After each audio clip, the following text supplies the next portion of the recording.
5 August পরবর্তী বাংলাদেশ নিয়ে ভারতীয় গণমাধ্যমের ভূমিকা নিয়ে প্রশ্ন তুলেছেন পররাষ্ট্র উপদেষ্টা তৌহিদ হোসেন। তিনি বলেছেন, ভারতীয় গণমাধ্যমের ভূমিকা সুখকর নয়। দর্শক, এটি নিউজের নিয়মিত আয়োজন আমাদের কথায় আজ আমরা কথা বলবো এই বিষয়টি নিয়ে। আপনাদের স্বাগত জানাচ্ছি, আমি সাদিয়া আফরোজ। আমরা আজকের বিষয়টি নিয়েও সাধারণ মানুষের মতামত শুনব, তবে তার আগে চলুন দেখে আসি এ বিষয়ক প্রতিবেদনটি।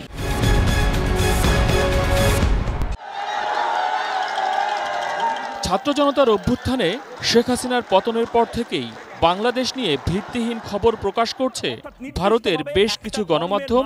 ফলে দুদেশের মানুষের মধ্যে পারস্পরিক সৌহার্দ্যপূর্ণ সম্পর্কে ফাটল ধরছে। এটা হচ্ছে আর হিন্দুরা চুপ করে বসে থাকবে? শনিবার বাংলাদেশ ভারত সম্পর্ক নিয়ে এক আলোচনা সভায় বিষয়টি তুলে ধরলেন বাংলাদেশের পররাষ্ট্র উপদেষ্টা তৌহিদ হোসেন। তার মতে, বাংলাদেশের যে পরিবর্তন তার সঙ্গে মানিয়ে নিতে পারছে না প্রতিবেশী ভারত। ভারতীয় মিডিয়া যে ভূমিকা নিয়েছে, এটা কোনো অবস্থাতেই দুটো দেশের মধ্যে স্বাভাবিক সম্পর্ক প্রতিষ্ঠার জন্য সহায়ক না, প্রতিবন্ধক। এটা একটা, এখানে আমার মনে হয় আমাদের মিডিয়ার একটা ভূমিকা নেওয়া প্রয়োজন আছে। আমি বলি না যে ভারতীয় মিডিয়াকে ফলো করুন, না, ওরকম রিয়াকশন আমরা চাই না, কিন্তু তারা যে ভারতীয় মিডিয়াতে যেসব মিথ্যাচার হচ্ছে সেগুলিকে তুলে নিয়ে আসা, চেক করার যে ব্যবস্থা আছে, সেখানে কিন্তু একেবারে প্রমাণিত যে অনেকগুলি বক্তব্য তারা সম্পূর্ণ মিথ্যা দিচ্ছে। উপদেষ্টা জানান, গত 15 বছরে ভারতের সব অমীমাংসিত ইস্যুর সমাধান করেছে বাংলাদেশ, কিন্তু বিনিময়ে ঢাকার উদ্বেগগুলোকে প্রাধান্য দেয়নি দিল্লি। এখন সম্পর্কের ক্ষেত্রে পারস্পরিক স্বার্থ প্রাধান্য পাবে বলেই আশা তার। এই সরকারের সাথে বা বাংলাদেশের সাথে সম্পর্ক কিভাবে এগিয়ে নিতে হবে সেটা তারা অবশ্যই উপলব্ধি করবে এবং হয়তো করছেও ইতিমধ্যে, এবং তারা সে অনুযায়ী এগোবে বলেই আমি প্রত্যাশা করব। আমরা আশাবাদী হতে চাইবো যে আমরা একটা ভালো সম্পর্ক প্রতিষ্ঠা করতে পারবো, যাতে করে দুই পক্ষের স্বার্থ সংরক্ষিত হয়। আলোচনা সভায় বিএনপির আন্তর্জাতিক বিষয়ক সম্পাদক আসাদুজ্জামান রিপন বলেন, ভারতের জন্য তার দল কোনো হুমকি নয়, তবে ইসকনের বহিষ্কৃত নেতা চিন্ময় দাস সহ বাংলাদেশের বিভিন্ন অভ্যন্তরীণ ইস্যুতে ভারতের ভূমিকা নিয়ে প্রশ্ন তোলেন তিনি। ভারতের ইন্টেলেকচুয়াল, তাদের মিডিয়া লোকেরা যে অব্যাহতভাবে যে প্রপাগান্ডাগুলো করছেন, এটার সাথে কিন্তু ভারতের সরকারের একটা মনোজাগতিক সম্পর্ক আছে। আমাদের দুর্ভাগ্য হচ্ছে যে আমাদের দেশের মিডিয়া, আমাদের দেশের যারা ইন্টেলেকচুয়ালস যারা আছেন, তারা জাতীয় স্বার্থটাকে সেভাবে ফোকাস করেন না। আলোচনা সভার অন্য বক্তারাও ভারতীয় মিডিয়ার প্রপাগান্ডার বিষয়ে দেশীয় গণমাধ্যমকে আরও সক্রিয় হওয়ার আহ্বান জানান। আমরা যেন ক্রেডিবল ডেটারেন্স ডেভেলপ করি। মহসিন কবির, এটিএন নিউজ, ঢাকা। এবার চলুন দেখে আসি কি বলছেন সাধারণ মানুষ। বাংলাদেশ যেমন ফ্যাসিস্ট আমলে ভারতের কোনো ধরনের খারাপ বা ভারতের কোনো ধরনের ব্যর্থতা, সেটাকে বাঙালি জাতিকে মানতে দিত না, বাঙালি জাতিকে বলতে দিত না, চর্চা করতে দিত না। ঠিক এরকমভাবে অনেকটাই বাংলাদেশের ফ্যাসিস্টদের বিরুদ্ধে কোনো কথা, ফ্যাসিস্টদের বিরুদ্ধে কোনো আচরণ, ফ্যাসিস্টদের বিরুদ্ধে কোনো ট্রিটমেন্ট, সেটা ইন্ডিয়ান বর্তমান সরকার বা বর্তমান কালচারে সেটা চর্চা হতে দিচ্ছে না। সামহাও তারা সেটাকে ইনফ্লুয়েন্স করছে। তারই প্রেক্ষিতে তাদেরই ভাষায় সঠিক জবাব দিতে হবে, এবং তাদের যে খারাপ দিকগুলো আসে সেগুলোকে আমরা কোনোভাবেই ছাড় দেব না, এবং আমরা আমাদের জায়গা থেকে শক্ত অবস্থানে থাকব। ভারত কখনোই চায় না বাংলাদেশ একটা উন্নত দেশ হোক। এই কারণে বাংলাদেশকে কিভাবে দমিয়ে রাখা যায় সেটার জন্য যত ধরনের কূটকৌশল আছে সেটা কিন্তু ভারত অবলম্বন করার চেষ্টা করতেছে। তো সেই জন্য তারা এই জিনিসগুলো করতেছে, এটা আসলে কোনোভাবে কাম্য নয়। বাংলাদেশ, আমরা সব সময় চাই আমাদের প্রতিবেশীর সাথে একটা ভালো সম্পর্ক থাকবে, কিন্তু সেই জিনিসটা ভারত নিজেই চাচ্ছে না, সেটা হতে দিচ্ছে না।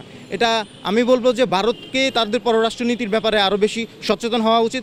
রাজনীতির পট পরিবর্তন হয়, আর এটা ভারতের উচিত যে যেরকম পট পরিবর্তন হয়েছে এরকম পরবর্তী যে পরিস্থিতি এর সাথে মানিয়ে নিয়ে তারপর আর কি নতুন করে বাংলাদেশ আর ভারতের যে আগের যে সম্পর্কটা ছিল ওইটাই যেন আবার আরও মজবুত হয়, সেদিকে আর কি দুই দেশেরই উচিত কাজ করা। বাংলাদেশ আর ভারত হলো দুটো প্রতিবেশী রাষ্ট্র, প্রতিবেশী আমরা চেঞ্জ করতে পারবো না। ইন্ডিয়ার মিডিয়ার উচিত যে বাংলাদেশ সম্পর্কে এরকম অপতথ্য না ছড়ানো। আর আমাদের যেহেতু আমরা প্রতিবেশী, আমাদের উচিত যে কোনো দলের সাথে কিংবা নির্দিষ্ট কোনো ব্যক্তির সাথে সম্পর্ক না রাখা। যেহেতু রাষ্ট্রের মধ্যে দুইটা পাশাপাশি রাষ্ট্র, আমাদের উচিত রাষ্ট্রের সাথে এবং রাষ্ট্রের জনগণের সাথে সুসম্পর্ক বজায় রাখা। এখন দেখা যাচ্ছে যে 5ই আগস্টের পর থেকে ভারতীয় মিডিয়া বাংলাদেশ সম্পর্কে নানা রকমের অপতথ্য ছড়াচ্ছে, যেটা আসলে আমাদের কাম্য নয়। আমাদের কথায় ফেনী থেকে স্বাগত জানাচ্ছি, আমি দিদারুল আলম। ভারতীয় মিডিয়ার ভূমিকায় ভারত বাংলাদেশের সুসম্পর্কের জন্য সুখকর নয়, জানিয়েছেন পররাষ্ট্র উপদেষ্টা তৌহিদ হোসেন। এ নিয়ে শুনবো ফেনীর সাধারণ মানুষের কথা। এখন বৈশ্বিক যে একটি অবস্থা চলছে সেখানে কিন্তু বাংলাদেশকে আর মানে ছোট করে দেখার সুযোগ নেই। ভারতীয় মিডিয়া যা করছে দুই দেশের জন্য এটি একটি ক্ষতিকর বিষয়।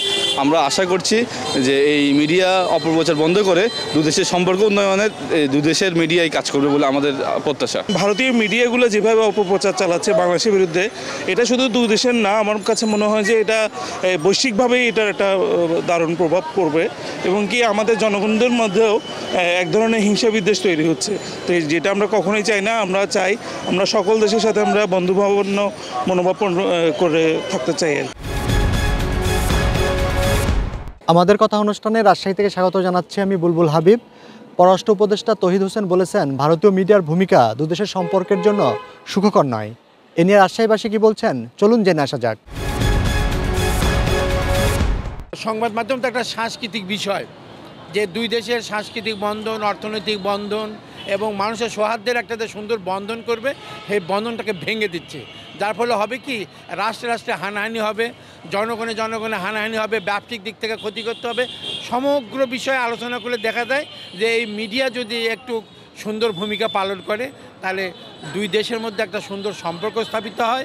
আমি আশা করব যে সত্য সঠিক ঘটনাকে উপস্থাপন করে বাংলাদেশের সঙ্গে অন্য দেশের যে আস্থার জায়গাটা তৈরি হোক। অনেক মিথ্যা প্রচার করে আমাদের এই দুই দেশের সাথে যে ভালো একটা সম্পর্ক আছে, আমাদের বিজনেসের সম্পর্ক, আমরা তাদেরকে অনেক পণ্য দেই এবং তারা আমাদেরকে পণ্য দেয়। তো এতে এই যে দালাল মিডিয়াগুলো আমাদের এই বিষয়টাকে নেগেটিভভাবে দেখে এবং আমাদের এবং তাদের মাঝে একটা সংঘাত, মানে একটা সংঘর্ষ সৃষ্টি করে দেয়, যার কারণে আমাদের এই দুই দেশের সাথে আমাদের সম্পর্কগুলো নষ্ট হচ্ছে। এবং বাংলাদেশের যে বর্তমান যে প্রেক্ষাপট অনুযায়ী বাংলাদেশকে সাপোর্ট করা খুবই গুরুত্বপূর্ণ একটি কাজ। কারণ বাংলাদেশের বর্তমান যে পরিস্থিতি চলছে, বাংলাদেশ একটি অন্তর্বর্তীকালীন সরকারের ভূমিকা যথেষ্ট, আমরা মনে করি যথেষ্ট ভালো এবং জনগণও সাপোর্ট করতেছে সরকারকে। যেহেতু গণমাধ্যম জনগণের কথা বলে, সেহেতু আমার মনে হয় ভারতীয় গণমাধ্যমকে জনগণের কথাই বিবেচনা করে সঠিক তথ্য প্রচার করা উচিত। ভারতীয় মিডিয়া এখন জানি না তারা কিভাবে দেখছে আর কি জিনিসটা, তারাও এই জিনিসগুলো মানে এই বাংলাদেশের মিডিয়ার সাথে আলোচনা করে যদি তারা জিনিসগুলো করে আর কি একটু, তাহলে জিনিসটা ভালো হয়। দর্শক, এই ছিল আমাদের কথার আজকের আয়োজন। আগামীকাল একই সময়ে আমাদের কথা হাজির হবে নতুন কোনো বিষয় নিয়ে। সে পর্যন্ত ভালো থাকুন, সুস্থ থাকুন আর থাকুন ATN নিউজে।